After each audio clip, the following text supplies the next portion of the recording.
The whip cracked across my back for the third time today, and I didn't even flinch anymore. Blood soaked through the thin fabric of my servant's dress as Theron's Luna, Callista, stood over me with that cruel smile twisting her perfect lips. "You missed a spot on the floor, Omega," she hissed, her voice dripping with venom. "Lick it clean." My hands trembled as I pressed them against the cold marble, but not from fear. Not anymore. Because beneath my ribs, beneath the bruises and scars, something ancient stirred. Something that made the moon itself pause in the sky.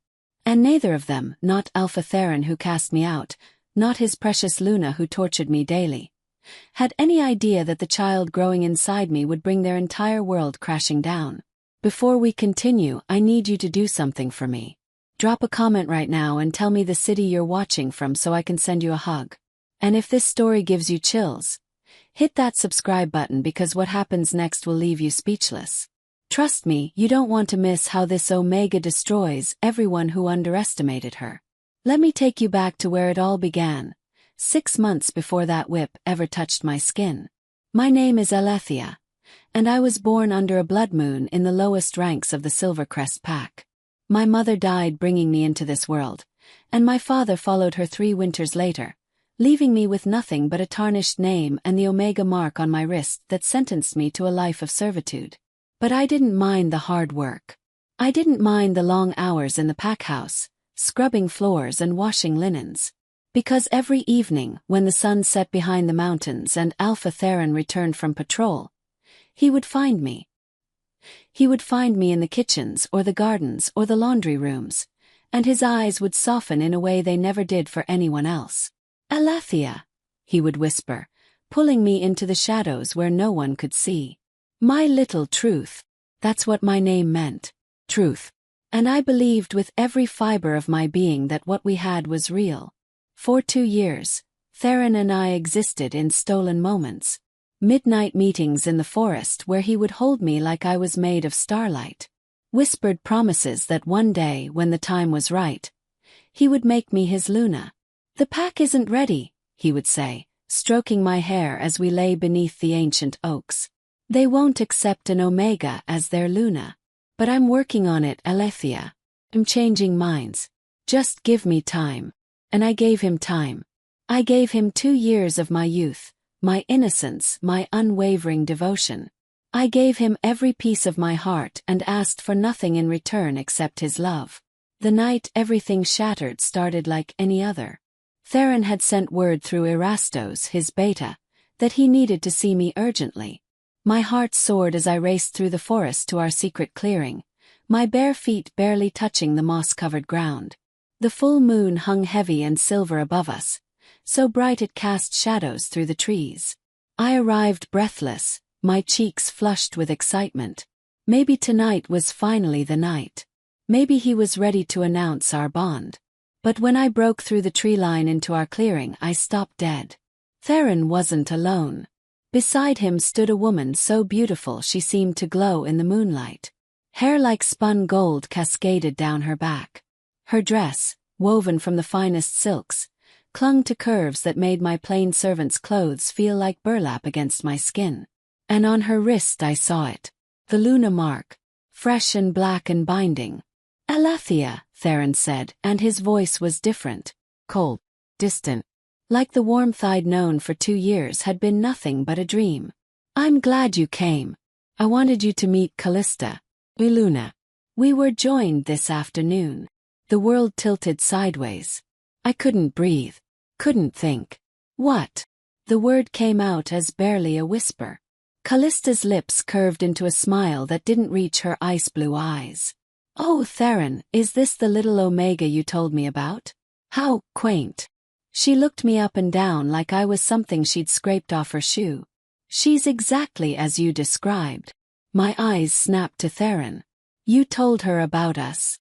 "There is no us, Alethea." His face was stone. Unreadable. "There never was. You were a distraction. A way to pass the time until I found a suitable mate." He reached for Callista's hand, and I watched him interlace his fingers with hers the same way he used to hold mine.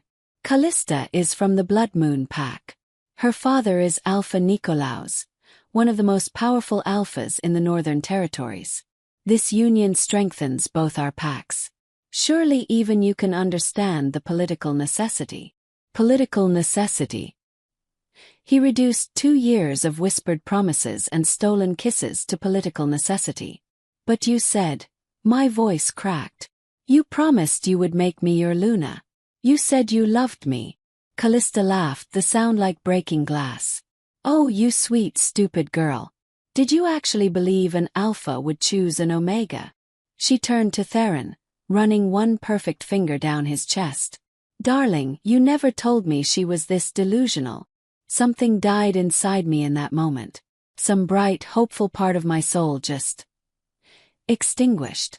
I want you to serve Callista, Theron continued, his voice flat and businesslike. You'll be her personal attendant. You'll see to her every need, help her adjust to the pack. Consider it an honor. An honor. He wanted me to serve the woman who took my place. To watch them together every day, knowing that everything he'd promised me had been a lie. No. The word surprised even me. I'd never refused an alpha's command before. Theron's eyes flashed gold, his wolf rising to the surface. What did you say? I said no. My voice grew stronger. I won't do it. You can't ask this of me.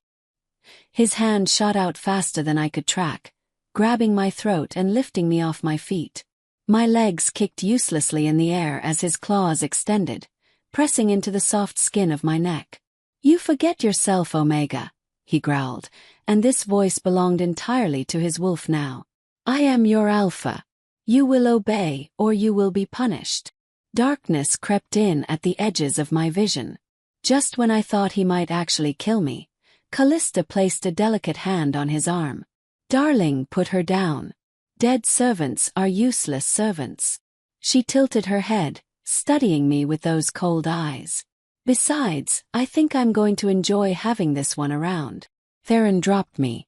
I collapsed to the ground, gasping and clutching my throat.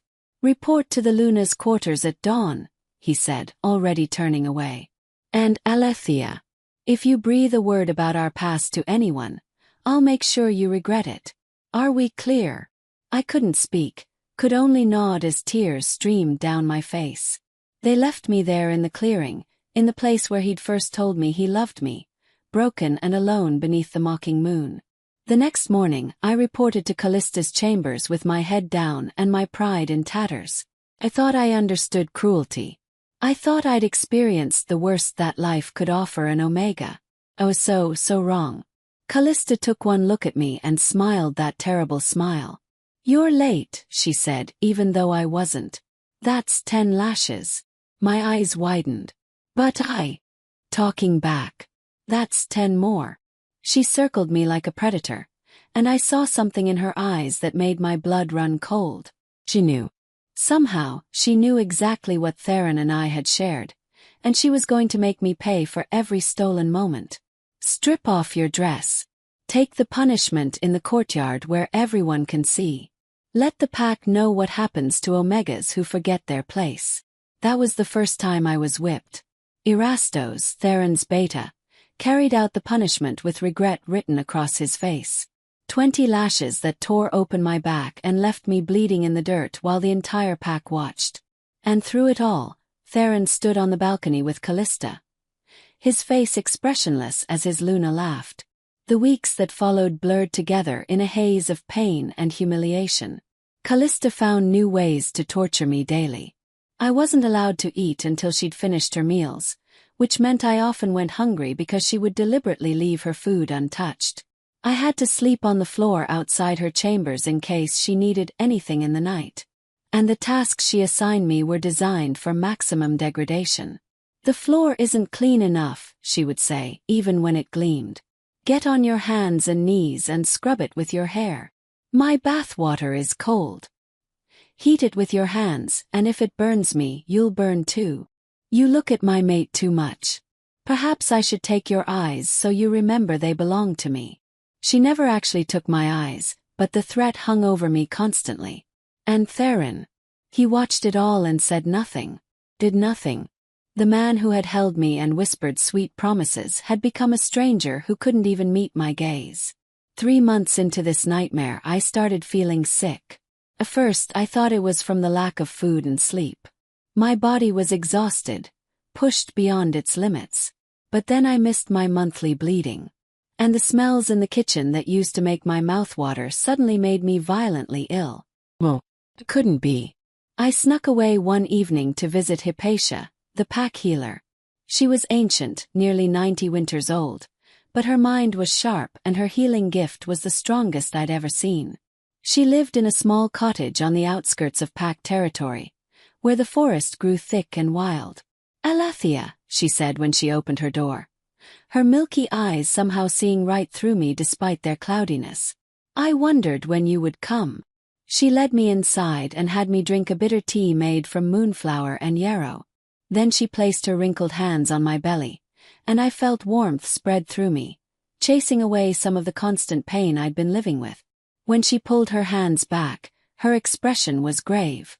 "You carry a child," she said simply. The world stopped spinning. "No, that's not possible. It can't be. It is not just any child." Hypatia's voice dropped to a whisper, and she glanced toward her windows as if afraid someone might overhear. "This baby bears the mark of the moon goddess herself. I can feel her blessing radiating from your womb like silver fire." I pressed my hands to my stomach, feeling nothing but the slight curve that I'd attributed to water retention. "What does that mean?" "It means," Hypatia said slowly, "that this child is chosen, marked for greatness. I have lived 93 years and served 7 different alphas, and I have never felt power like this." She gripped my hands, her ancient fingers surprisingly strong. "You must protect this baby, Alethea. And you must not tell anyone about it. Not yet. The moon goddess has plans for this child, and those plans require you both to survive." "The father is Theron," I whispered. "Should I tell him? Maybe if he knows he'll—" "No." Hypatia's voice was sharp. "That man cast you aside and chose political power over love. Do you think he will suddenly grow a conscience because you carry his child? More likely, he will see it as a threat to his new Luna. Callista will kill you both before she allows an Omega's baby to challenge her position." She was right. Of course she was right. But the knowledge that I carried Theron's baby, that a piece of him was growing inside me, brought a strange mix of joy and sorrow that threatened to break me completely. "How long?" I asked. "You're nearly 3 months along. In 6 more months, you will give birth." Hypatia released my hands and moved to her shelves, pulling down various herbs and tinctures. "I'm giving you strengthening tonics. Take them every morning before dawn when no one is watching. They'll help you and the baby survive the abuse you're enduring." I took the tonics gratefully, hiding them in the folds of my dress. As I turned to leave, Hypatia called out one more time. "Alethea. The moon goddess chooses her champions carefully. Trust in her plan, even when everything seems darkest. Your child's destiny is written in the stars, and nothing Callista or Theron does can erase it." I returned to the pack house with my secret growing heavier with each step. How was I supposed to hide a pregnancy while sleeping on stone floors and enduring daily beatings? How was I supposed to protect something so precious when I could barely protect myself? The answer came in the form of Erastos. The beta had been watching me with increasing concern ever since Callista began her campaign of cruelty. Unlike the other pack members who averted their eyes when I was punished, Erastos looked, and I could tell it bothered him deeply. One night, after Callista had finally fallen asleep and I was curled on the cold floor outside her door, Erastos appeared in the hallway. He crouched down beside me, his voice barely a whisper. "This isn't right," he said. "What she's doing to you, what Theron is allowing, it goes against everything our pack stands for." I didn't respond. Couldn't. The pain in my back from the day's whipping made every breath agony. "I know about you and Theron," he continued, and my eyes snapped to his face. "I've known for a long time. I hoped he would make the right choice. Choose love over politics. But he's weak, Alethea. He always has been. His father groomed him to be a perfect political alpha, and he never learned how to be anything else. Why are you telling me this? My voice was hoarse from screaming during the whipping. Because I want to help you. I can't stop what Callista does during the day. Not without revealing my opposition and making things worse. But I can make your nights easier. He produced a folded blanket from behind his back. Hide this. Use it when you sleep. I'll bring food when I can. And if you ever need anything at all, you can trust me. Tears sprang to my eyes. Kindness had become so foreign to me that even this small gesture felt overwhelming. Thank you, I whispered. He nodded and disappeared back down the hallway, leaving me with the first comfort I'd had in months. Over the following weeks, Erastos became my silent guardian. True to his word, he would leave food hidden in places only I would think to look. A piece of bread tucked behind a loose stone. An apple left in the garden. Small things, but they kept me and my growing baby alive. And the baby was growing. Despite the abuse, despite the lack of proper nutrition and rest, my child thrived. I could feel it sometimes, especially in the quiet moments before dawn. A flutter of movement, a warmth that spread through my core. And with each day that passed, I felt something else growing too. Strength, power. Something that made my Omega wolf lift her head for the first time in months. I started taking extra care to hide my changing body. I wore looser clothes, hunched my shoulders, anything to disguise the growing curve of my belly. At 4 months, I could still pass for simply malnourished. At 5 months, I had to start binding my stomach with cloth. The bindings hurt, pressed against my skin uncomfortably, but they worked.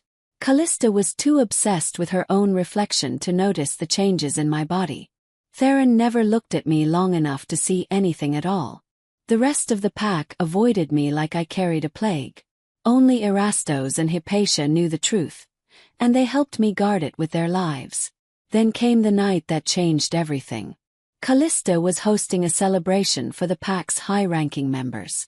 Some political event to strengthen alliances with neighboring territories. I'd been on my feet for 18 hours preparing food, serving drinks, and enduring the sneers and gropes of drunk wolves who saw an Omega as fair game for their amusement.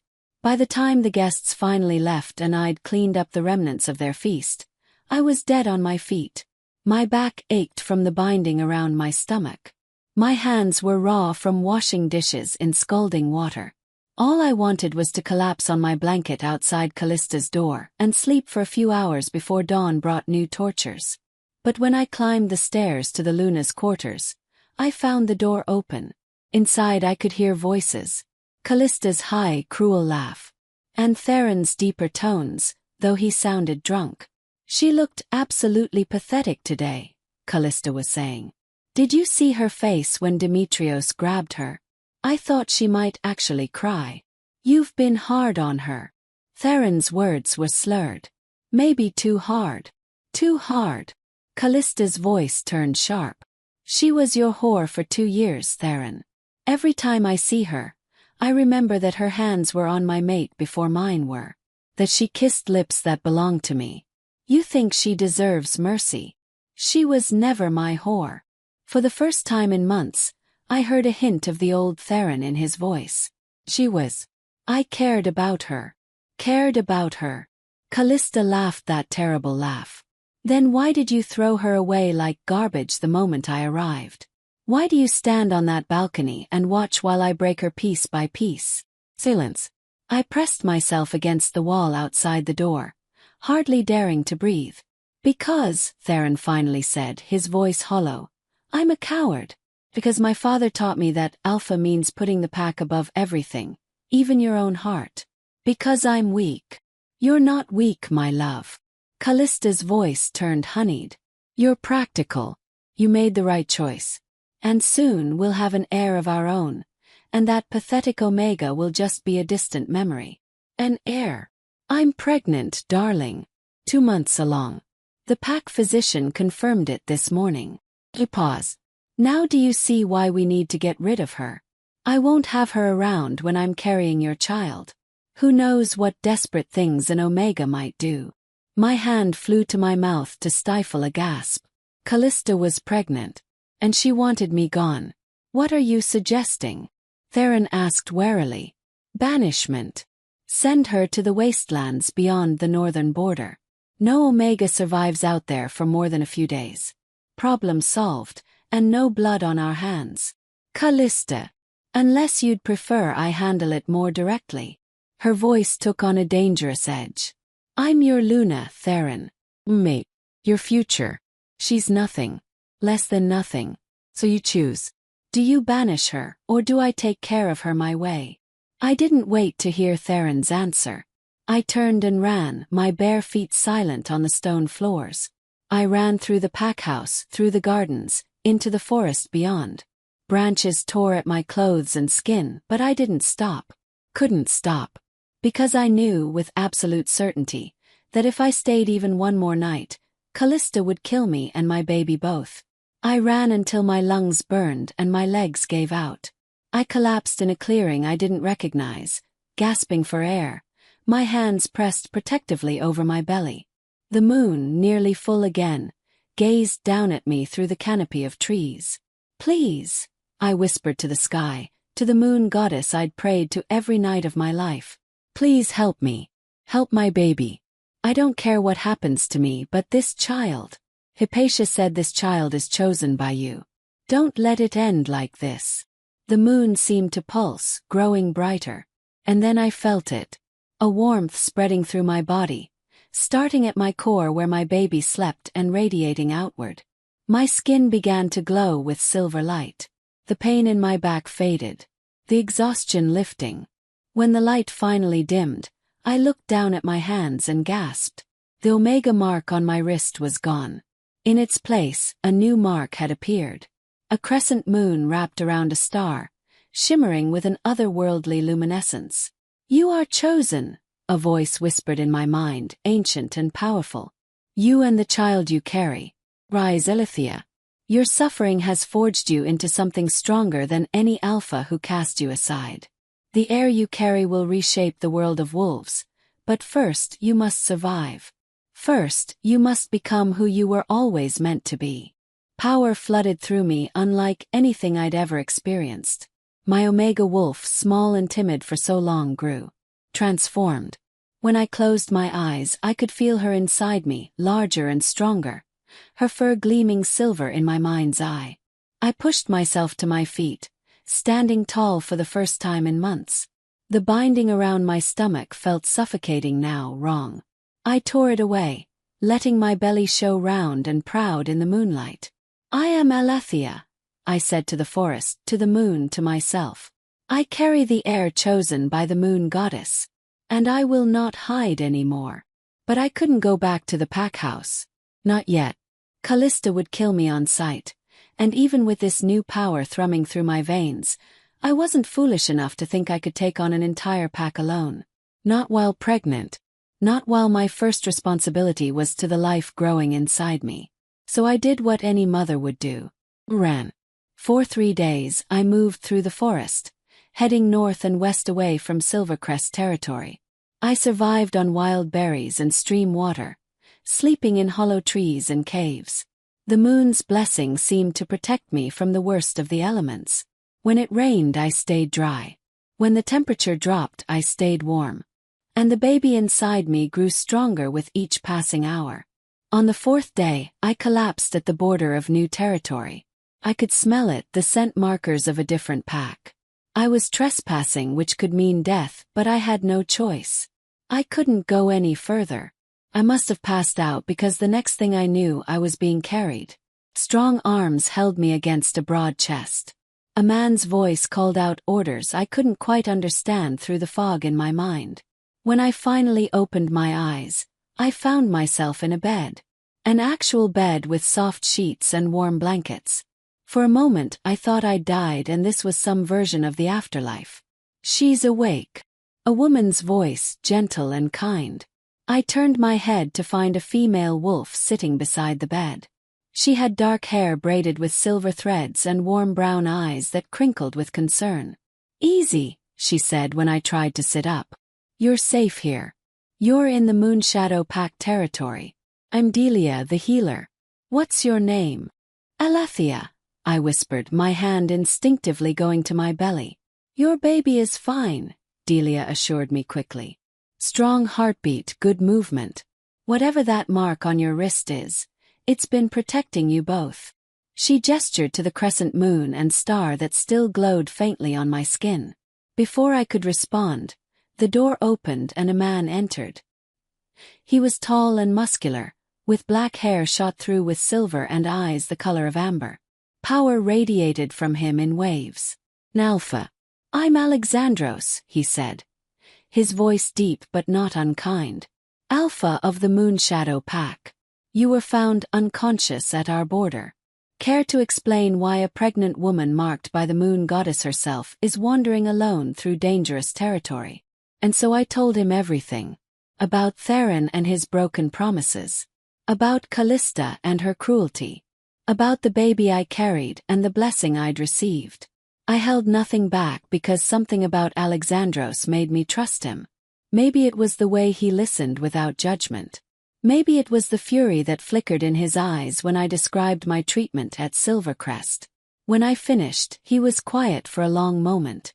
The Silvercrest Alpha is a fool, he finally said. To throw away a mate chosen by the moon goddess herself in favor of political gain. He shook his head.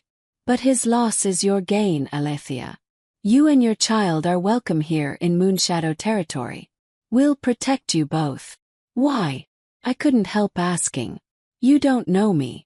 Why would you risk conflict with another pack? Alexandros smiled, and it transformed his stern face into something almost gentle. Because the moon goddess marked you for a reason. And because I remember what it's like to be alone and afraid. He stood, moving toward the door. Rest. And when you're strong enough, we'll discuss your future. He left, and I lay back against the pillows, overwhelmed by this sudden reversal of fortune. From torture and banishment to safety and kindness in the span of a few days. Over the following weeks, I learned what true pack life should be. The Moonshadow Pack treated me with respect, even knowing I carried another Alpha's child. They prepared nutritious meals to help me regain my strength. They gave me a small cottage at the edge of their territory where I could have privacy and peace. Delia became my friend, checking on me daily and helping prepare for the baby's arrival. She taught me about the moon goddess's blessing, explaining that children marked before birth often possessed special gifts, strength beyond normal wolves, heightened senses, sometimes even the ability to hear the moon goddess's voice. Your child will be extraordinary, she told me one afternoon as she mixed herbs for yet another strengthening tonic. I can feel the power radiating from your womb. This baby will shake the foundations of the wolf world. Hope she was right. Because with each day that passed, my hatred for Theron and Callista grew. Not the hot, burning hatred that consumes. No, this was cold and calculated. They had taken everything from me. My dignity, my future, nearly my life. But they had made one critical mistake. They let me survive. And now I had the moon goddess herself on my side. At 7 months pregnant, I received word from Erastos. He had tracked me to Moonshadow territory through his network of rogues and scouts. The message was brief but chilling. Callista lost her baby. She blames you, says you cursed her. Theron has declared you an enemy of the pack. They're sending hunters. Leave now. My blood ran cold. Even in Moonshadow territory, I wasn't safe from a coordinated attack. Alexandros had offered protection, but I wouldn't put his pack at risk for me. I'd already caused enough destruction.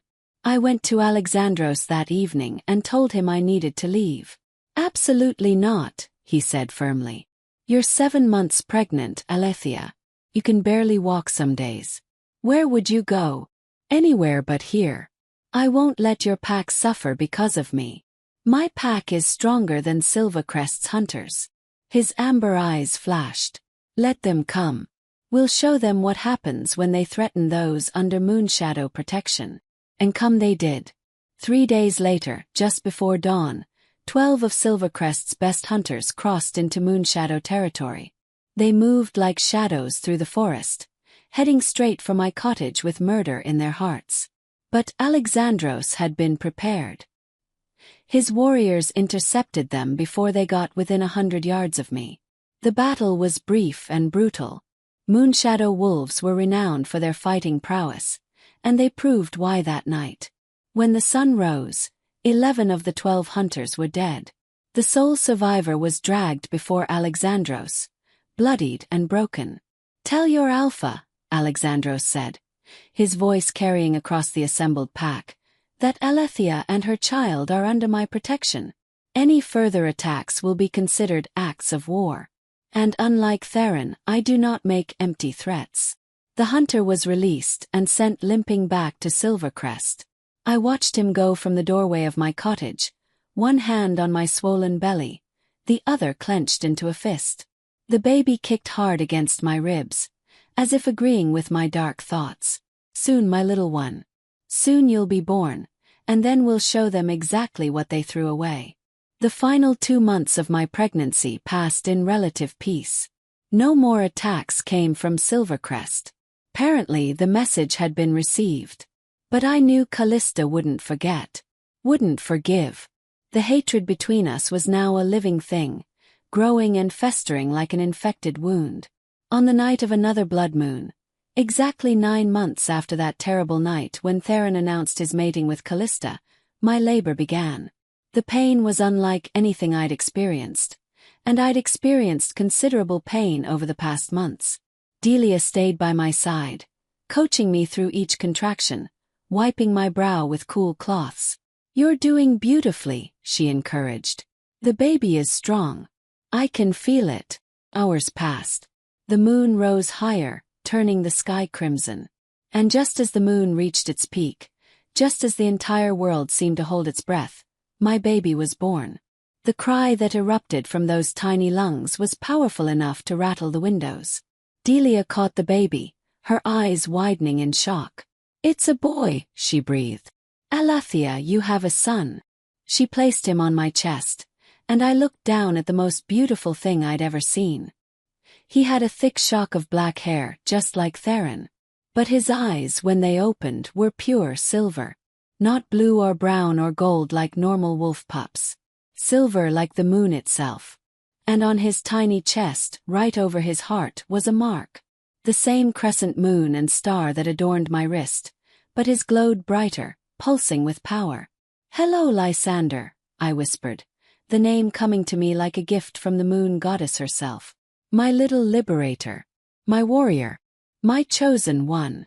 As if in response to his birth, a wave of power exploded outward from my cottage. Every wolf in Moonshadow territory felt it. Later, Alexandros would tell me that even wolves in neighboring territories sensed the birth of something extraordinary. The moon goddess had sent her champion into the world. And he was mine. The next morning, wolves from across the region began arriving at Moonshadow territory. They came to see the child marked by the moon, to witness this miracle for themselves. Alexandros had to turn most of them away at the border, but word spread like wildfire through the wolf community. A child had been born with the moon goddess's blessing. An heir more powerful than any alpha. And he belonged to an omega that Alpha Theron of Silvercrest had cast aside. When Theron heard the news, he sent another message. This time, not hunters but an official envoy requesting to see his son. "Tell him no," I said to the envoy without hesitation. "Tell him that he gave up any right to this child the moment he chose politics over love. Tell him that Lysander will never know his father's name." The envoy looked uncomfortable. "Alpha Theron asks that you return to Silvercrest. He says he made a mistake. He's willing to cast aside Callista and make you his Luna if you return with the child." I laughed, and the sound was bitter as poison. "Now he wants me. Now that he knows what he lost. Tell your Alpha that he can rot. Tell him that his son will grow up knowing exactly what kind of man abandoned him. And tell him that one day, when Lysander is grown, he will come to Silvercrest. But not as a son seeking his father. As a reckoning." The envoy fled. Callista's response to the news was more direct. She sent assassins. 3 in the first month. 5 in the second. Each one better trained than the last. Each one failed. Because Lysander, even as a newborn, was protected by something beyond normal wolf magic. The moon goddess herself watched over him. Assassins would cross into Moonshadow territory and simply disappear. Their bodies found days later with no marks, no wounds, just empty eyes staring at the sky. After the 8th failed attempt, the assassins stopped coming. But I knew Callista would never give up. Her hatred for me had become her defining characteristic. And now that I had the one thing she wanted most, a child blessed by the moon goddess, she would stop at nothing to destroy us both. So I began to prepare. I trained with Moonshadow's warriors, slowly rebuilding my strength after childbirth. The moon goddess's blessing made me faster, stronger than any Omega had a right to be. Within 3 months, I could best most of the pack's regular fighters. Within 6 months, only Alexandros himself could defeat me in combat. And Lysander grew at an extraordinary rate. By 6 months old he was walking. By a year he was speaking in full sentences. His silver eyes saw things others couldn't, and sometimes I would catch him staring at the moon, having entire conversations with something only he could perceive. "She talks to me," he told me one night when he was just 2 years old. "The moon lady. She says I have important work to do. She says you'll help me." "What kind of work?" I asked, stroking his dark hair. "I have to fix the broken places," he said simply. "Where alphas hurt people. Where the strong make the weak suffer. The moon lady says that's wrong. She chose me to make it right." My heart swelled with pride and fear in equal measure. My baby, my precious Lysander, was being called to something greater than I could fully understand. But I would stand beside him. I would make sure he survived to fulfill whatever destiny the moon goddess had planned. On Lysander's 3rd birthday, Alexandros called me to his office. "I've received word from the Council of Alphas," he said, his face grave. "They're demanding to see the child. They say a wolf this powerful cannot be allowed to exist without their supervision. They want to control him. It wasn't a question. They want to determine if he's a threat. And if they decide he is." Alexandros didn't finish the sentence. He didn't have to. "We won't go. Aletheia, the council's word is law. If we refuse, they'll send every alpha's forces against us. Even Moonshadow cannot stand against the combined might of all the packs." I stood, my hands clenched into fists. "Then we disappear. We run. You can't run forever." Alexandros came around his desk, placing a gentle hand on my shoulder. "But you can fight smart. Go to the council. Show them Lysander. Let them see that he's not a threat but a blessing. Let them see your strength, your control. Maybe, just maybe, you can convince them." He was right, though I hated admitting it. So 3 days later, I traveled with Lysander to the council's meeting place, a neutral territory in the heart of the mountains where alphas gathered to settle disputes and make laws that governed all wolf kind. 15 alphas sat in a semicircle, each one radiating power and authority. And there, seated among them like he belonged, was Theron. He looked older than I remembered. Lines had formed around his eyes and mouth. His hair, once purely dark, now showed threads of gray at the temples. When his gaze fell on Lysander, standing proud and tall beside me despite being only 3, something flickered across his face. Regret. Longing. I couldn't tell and didn't care. "Aletheia," spoke Alpha Constantine, eldest of the council. "You stand before us with a child marked by the moon goddess herself. A child whose power has been felt across every territory. We must know his purpose. We must understand his nature." "His purpose is his own," I replied, keeping my voice steady despite the 15 pairs of predatory eyes fixed on me. "The moon goddess chose him, not you. Not this council. And his nature is exactly what you make of him. Treat him as a threat, and perhaps he becomes one. Acknowledge him as a blessing, and he will be. Bold words from an Omega, sneered Alpha Demetrios, the same wolf who had groped me at Callista's celebration years ago. You forget your place. I forget nothing. I stepped forward and power rolled off me in waves. The blessing I'd received had never faded. If anything, it had grown stronger. I remember every wound, every humiliation, every moment of suffering at the hands of alphas who believed rank gave them the right to cruelty. And I remember that the moon goddess herself chose me and my son. So no, Alpha Demetrios, I don't forget my place.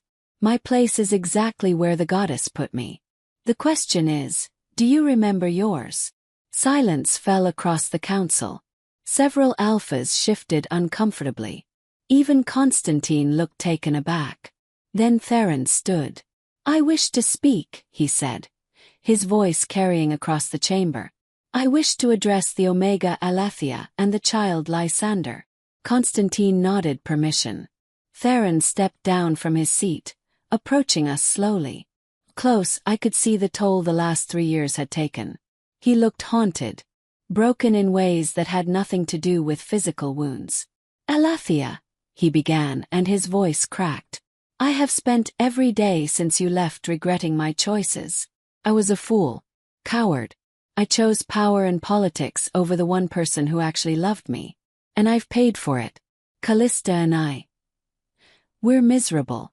She hates me for not being able to give her a child as powerful as ours. I hate myself for throwing away something precious for something worthless. Our son's name is Lysander, I said coldly. And he's not ours. He's mine. You gave up any claim to him. I know. Tears actually formed in his eyes. I know I don't deserve forgiveness. Don't deserve a second chance. But he deserves to know his father. Deserves to know where he comes from. He comes from me, I said. From strength forged in suffering. From love that survived betrayal. From a moon goddess who values truth over politics. That's all he needs to know. Theron reached out as if to touch Lysander, and my son stepped back, his silver eyes flashing with power. Don't touch me, Lysander said, his voice carrying an authority that shouldn't belong to a 3-year-old. The Moon Lady showed me what you did to my mother. Showed me how you watched her suffer and did nothing. You're not my father. Father protects. Father fights for his family. You're just the alpha who gave me half my blood. That's all you'll ever be. The words hit Theron like physical blows. He staggered back, his face crumbling. Lysander speaks truth. Came a new voice, and everyone turned. A woman stood in the entrance to the council chamber. She was tall and ethereal, with hair that seemed woven from moonlight itself and eyes that held the depth of the cosmos. Power radiated from her that made even the 15 alphas kneel instinctively. Selene, Constantine whispered, his head bowed. Moon goddess, you honor us with your presence. Because that's who she was. The moon goddess herself, come to the council in physical form. She walked across the chamber, her feet barely seeming to touch the ground, and stopped in front of me and Lysander. Up close, I could see that her eyes held both infinite compassion and terrible judgment. I have watched, she said, her voice like silver bells and distant thunder combined. I have watched as my children forgot what it means to be a pack. Forgot that strength is not found in domination but in protection. Not in cruelty but in compassion. She turned to face the council. You ask why I marked this child. Why I chose an Omega to bear the heir who will reshape your world. She gestured to me, and I felt a warmth spread through my chest. Because Aletheia understands suffering. Understands the cost of your pride and politics. She has been broken and reformed, torn down and rebuilt, cast aside and reforged into something stronger than any of you. Selene's gaze swept across the 15 alphas, and several actually flinched. And because Lysander, raised by a mother who knows both cruelty and kindness, will have the wisdom to change what must be changed. What is his purpose? Constantine asked, his voice barely above a whisper. To unite what you have divided. to protect what you have abandoned, to build a new way forward for wolf kind. She placed a luminous hand on Lysander's head, and he glowed with silver light. When he reaches his 21st year, Lysander will challenge the old order. He will face the council's chosen champion in ritual combat. And when he wins, as he will become the alpha of alphas. The one who stands above your petty territories and power plays. The one who ensures that no Omega, no wolf of any rank, ever suffers as his mother did. The implications crashed over the council like a tidal wave. An alpha of alphas hadn't existed in over 500 years. The position was legendary, held by only the most powerful wolves in history.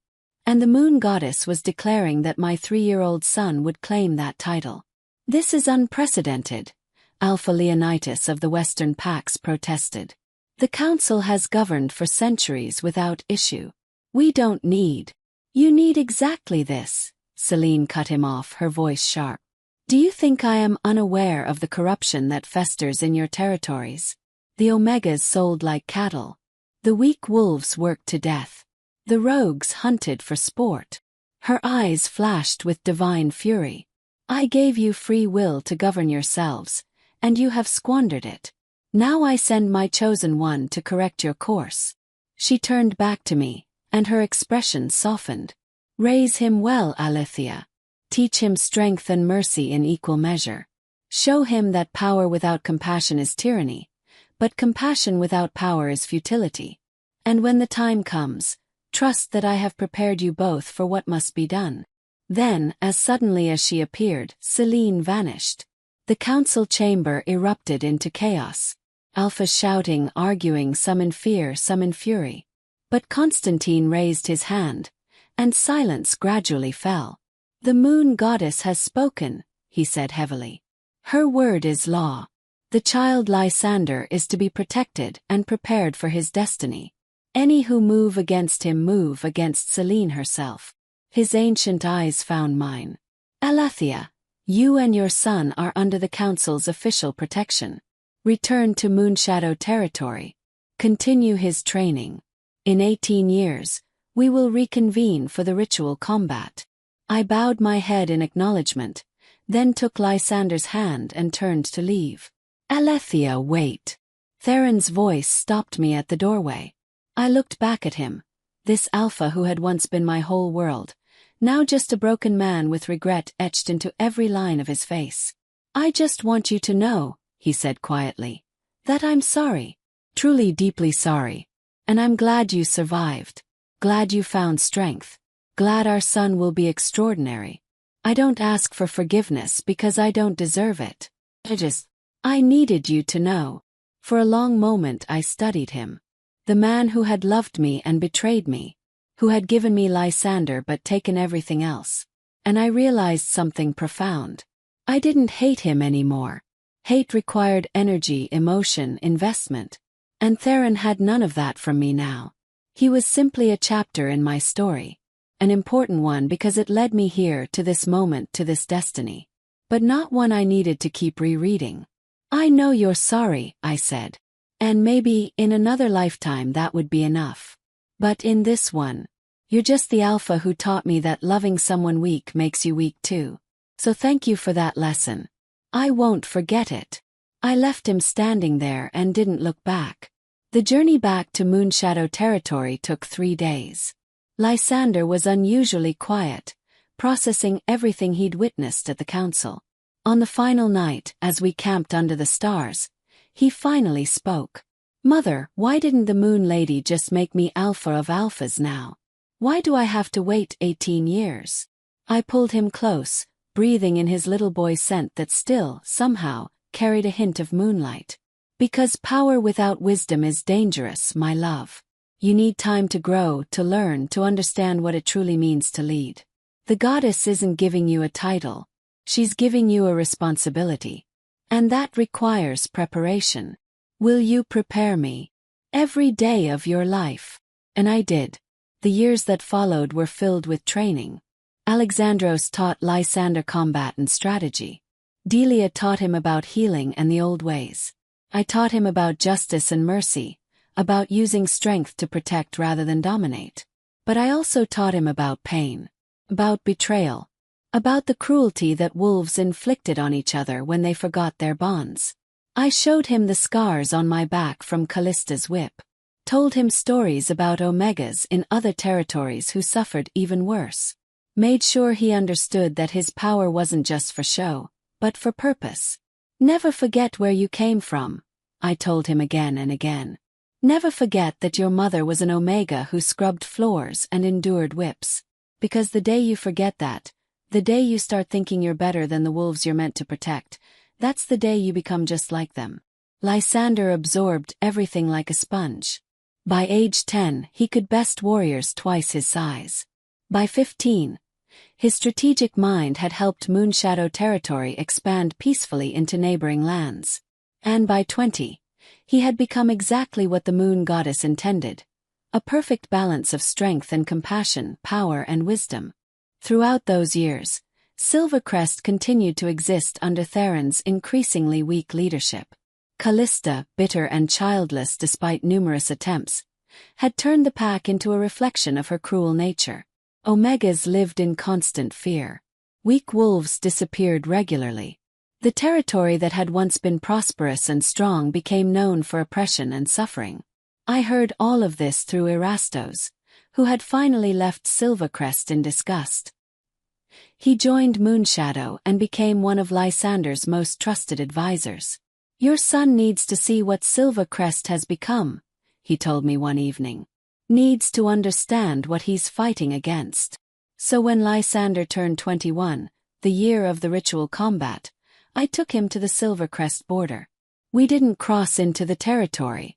Didn't need to. We could see enough from the tree line. The pack house, once grand, now looked faded and worn. The training grounds were empty. And in the courtyard we watched as a young Omega boy, no more than 12, was dragged out and whipped for some minor infraction. Lysander's hands clenched into fists. His silver eyes began to glow. That could have been me, he whispered. If you hadn't run. If the goddess hadn't protected us. That's why you fight, I said. Not for glory or power.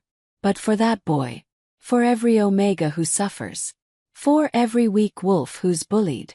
For every she-wolf who's treated as property. You fight so that this becomes impossible.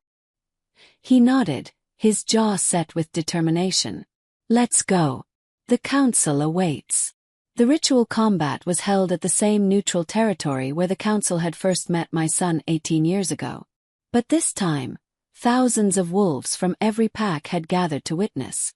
The Alpha of Alpha's trials only happened once in several generations. This was history being made. The 15 council alphas sat in their ceremonial seats, though age had claimed 3 and new alphas had taken their places. Constantine, impossibly, still lived. His ancient face lined with curiosity about how this would unfold. Theron was there too, looking even more worn than before. Beside him sat Callista, and when her eyes found mine across the crowd, the hatred in them could have melted stone. She had aged poorly, her beauty turned sharp and brittle. The barren years had not been kind. Welcome, Constantine's voice rang out across the assembly. We gather for the ritual combat ordained by Selene herself.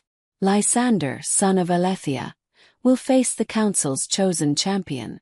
The rules are simple. Combat continues until one yields or dies. The victor claims the title of Alpha of Alphas.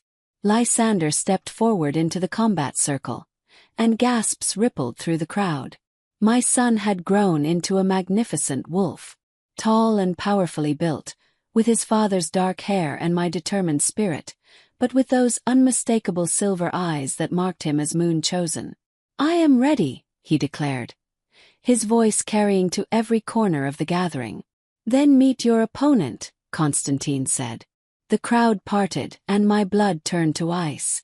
The council's champion was Callista. She strode into the circle, a cruel smile on her lips. Somehow, despite her age, despite the years of bitterness, she had maintained her fighting form. And in her hand, she carried the same whip she'd used on me all those years ago. Surprised, she called out to me. When the council asked for volunteers, I jumped at the chance. After all, why should I let some stranger kill the brat who ruined my life? I want this pleasure myself. Lysander looked at me, a question in his silver eyes. I nodded once. He needed to do this. Needed to face the woman who embodied everything wrong with the old ways. You hate me, Lysander said calmly. Because I exist. Because the goddess chose my mother and me instead of you. That's not my fault, Callista. That's yours. You had every advantage, every privilege, and you squandered it all on cruelty. Shut up, she screamed, and the whip cracked forward. But Lysander was faster. He caught the whip mid-air and yanked, pulling Callista off balance. She shifted partially, claws extending, and lunged at him with supernatural speed. The battle was brutal and swift. Callista fought with the desperation of someone who had nothing left to lose. But Lysander fought with purpose, with control, with the training of 21 years and the blessing of the moon goddess herself. When Callista went for his throat, he redirected her momentum and sent her sprawling. When she tried to use her whip to strangle him, he broke it with his bare hands. And when she finally shifted fully into her wolf form, hoping size and fangs would give her an advantage, Lysander did something that made the entire crowd gasp. He shifted too, but not into a normal wolf. His wolf was massive, easily twice the size of Callista's, and it glowed with silver light, as if the moon itself had taken physical form. Power rolled off him in waves that made even the council alphas step back. The fight ended quickly after that. Lysander's wolf snapped once, catching Callista's throat, and threw her across the circle. She hit the ground hard and didn't get up. For a moment, everyone held their breath. Then Callista shifted back to human form, blood seeping from wounds across her body, and spoke 2 words that sealed Lysander's destiny. I yield. The crowd erupted into howls and cheers. Lysander shifted back, standing tall in the center of the combat circle, and Constantine rose from his seat. By the laws of the ritual combat, by the will of the moon goddess, and by the acknowledgement of this council, I declare Lysander, son of Alethea, to be the Alpha of Alphas. Let all territories recognize his authority. Let all packs bow to his wisdom. Let all wolves know that a new era has begun. One by one, the council alphas knelt, then their packs, then every wolf in attendance, until thousands of wolves were bowing to my son. All except one. Theron remained standing, staring at Lysander with an expression I couldn't read. Pride, regret, fear. Lysander walked toward him, and the crowd went silent. You're my biological father, Lysander said, his voice carrying to everyone present. But you're not my dad. You gave me life, and for that I suppose I should be grateful. But you also taught me, through your weakness and your choices, exactly what kind of alpha I didn't want to become. So here's my first decree as Alpha of Alphas. He turned to address the entire assembly. Effective immediately, Theron is stripped of his title as Alpha of Silvercrest. The pack will be placed under interim leadership until a new alpha can be chosen by the pack members themselves, not inherited or claimed by force. And Callista is banished from all pack territories. She will live as a rogue alone, with nothing but her cruelty for company. Protests erupted from some of the more traditional alphas, but Lysander raised his hand and silence fell instantly. This is not revenge, he continued. This is justice. Theron allowed suffering in his territory and did nothing. Callista caused that suffering. Neither deserves to lead. And any other alpha who rules through fear rather than respect, who allows omegas to be abused or weak wolves to be discarded, will face the same judgment. He looked back at Theron. You wanted to know your son. Now you do. I'm the reckoning you created when you threw my mother away. I'm what happens when you choose wrong and the universe decides to correct your mistake. Theron's face crumpled. He opened his mouth as if to speak, but no words came out. Finally, he just nodded and turned away, walking through the parting crowd as a broken man stripped of everything he'd valued. Callista was dragged away screaming threats and curses, but no one listened. Her time was over. Lysander returned to where I stood and pulled me forward into the center of the circle. "One more decree," he announced. "My mother, Aletheia, is named Luna of Alphas. She will stand beside me as we rebuild what has been broken. She will be the voice for those who have no voice. And her word, like mine, will be law." Tears streamed down my face as the crowd erupted into howls again. Me, the Omega who had scrubbed floors and endured whips, now stood as the second most powerful wolf in existence. Lysander pulled me close, whispering in my ear so only I could hear. "We did it, Mother. We survived. We grew strong. And now we change everything." I held my son, this magnificent creature who had grown from pain into purpose, and looked up at the full moon shining silver above us. "Thank you," I whispered to the goddess in my heart. "Thank you for not letting me give up. Thank you for this child. Thank you for turning my suffering into strength." And I swear I heard her voice whisper back, gentle as moonlight, "You were always strong, Aletheia. You just needed the world to see it." The years that followed transformed the wolf world. Lysander and I traveled to every territory, meeting with alphas, visiting packs, seeing firsthand the conditions that wolves lived under. Where we found injustice, we corrected it. Where we found cruelty, we ended it.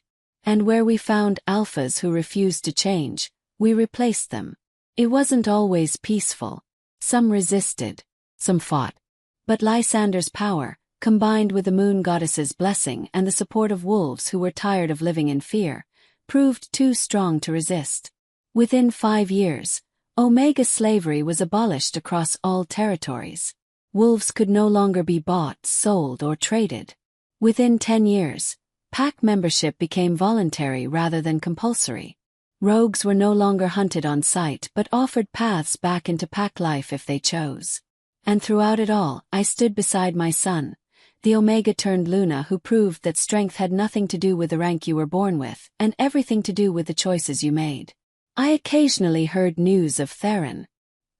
He lived as a rogue on the outskirts of what had been Silvercrest territory, working odd jobs, keeping his head down. Some said he'd found a measure of peace in his simple life. Others said he drank himself into oblivion most nights, haunted by the life he'd thrown away. I didn't seek him out. Didn't need to. He was part of my past, and I'd built something far better in my present. Callista wasn't so fortunate. Banishment for a wolf used to power and luxury was a death sentence. I heard she lasted 3 years before the wilderness claimed her. Some might say I should feel guilty about that, but I didn't. She'd made her choices, just as I'd made mine. On Lysander's 30th birthday, as we stood together watching the sun set over the Moonshadow territory that had become our home base, he turned to me with those silver eyes that still took my breath away. "Do you ever regret it?" he asked. "The pain you endured? The suffering that led us here?" I thought about it carefully before answering. Regret suggests I would change it if I could. And if I changed it, you wouldn't exist. The moon goddess wouldn't have chosen us. The world of wolves would still be broken. So no, I don't regret it. I wouldn't wish that pain on anyone else, but I understand why it had to happen to me. I took his hand. Pain either destroys you or remakes you into something stronger. I chose to be remade. He squeezed my hand. "I hope I never have to endure what you did." "I hope so too," I said honestly. "But if you do, know that you carry the strength to survive it. 'Cause you're mine. And we don't break. We bend, we adapt, but we don't break." As the last light faded and the moon began its rise, I felt that familiar warmth spread through my chest. The moon goddess's blessing, still present after all these years. And I heard her voice, clear as crystal in my mind. "Well done, my daughter. Well done." I smiled up at the silver moon and thought about the Omega girl who used to scrub floors in a pack house where she was invisible and worthless. Thought about how that girl had endured torture and betrayal and still found the strength to run, to survive, to raise a child who would change the world. That girl was gone now. In her place stood Aletheia, Luna of Alphas, mother to the most powerful wolf in existence, living proof that the moon goddess sees everyone, even those the world overlooks. Especially those the world overlooks. Because when you've lost everything, when you've been broken down to nothing, that's when you discover what you're really made of. That's when you learn that rank means nothing and character means everything. That's when you understand that the greatest power isn't in commanding others, but in refusing to let others command you. They thought they broke me when they made me serve his Luna. But they were wrong. They just gave me time to become who I was always meant to be. And now, standing in the moonlight beside the son I raised to be better than any alpha who came before him, I finally understood the moon goddess's plan. She didn't save me from the pain. She used the pain to forge me into exactly the weapon the wolf world needed. A mother's love combined with a survivor's strength. An Omega's compassion combined with a Luna's authority. And most importantly, someone who understood both the darkness and the light, and chose to create a world where the light finally won. So when people ask me if I forgive Theron for what he did, I tell them the truth. Forgiveness is irrelevant. He was a chapter in my story, not the author. And the story I wrote after he tried to end it turned out far better than anything he ever could have given me. 'Cause he gave me wealth and status. The moon goddess gave me purpose. He gave me pretty words and broken promises. The goddess gave me strength and an unbreakable will. He gave me a child and then walked away. The goddess gave me a destiny and stood beside me while I claimed it. And in the end, that's what matters. Not who hurt you, but who helped you become more than your wounds. Not who cast you aside, but who stood beside you when you stood back up. Lysander and I ruled together for 50 years, creating a world where wolves valued each other not by rank but by character. Where an Omega's opinion mattered as much as an Alpha's. Where strength was measured not in how many you could dominate but in how many you could protect. And when I was old and gray, my body finally failing after a long and extraordinary life, I lay in my bed surrounded by Lysander and his children and grandchildren, all of them carrying that same silver glow in their eyes that marked them as moon chosen, and I felt nothing but peace. "Tell them the story," I whispered to Lysander. "When I'm gone, tell them how it began. Tell them about the Omega who served his Luna and survived. Tell them so they never forget where our family came from." "I will," he promised, tears streaming down his still handsome face. "Every generation will know your name. Every wolf will hear your story. You're going to be a legend, Mother." "I don't need to be a legend," I said, my voice fading. "I just needed to matter. To prove that we all matter, regardless of where we start." As my eyes closed for the final time, I felt that familiar warmth one last time. The moon goddess, come to collect her faithful daughter. "Well done, Alethea. The world is better because you refused to give up. Rest now.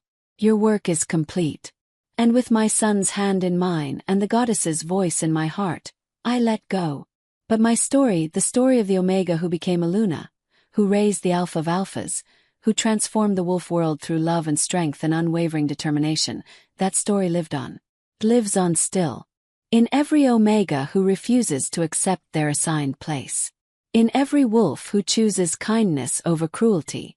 In every leader who remembers that true power comes from protecting, not dominating. My name is Alethea, and this is my truth. They tried to break me by making me serve his Luna, not knowing I carried the heir chosen by the moon. But I survived,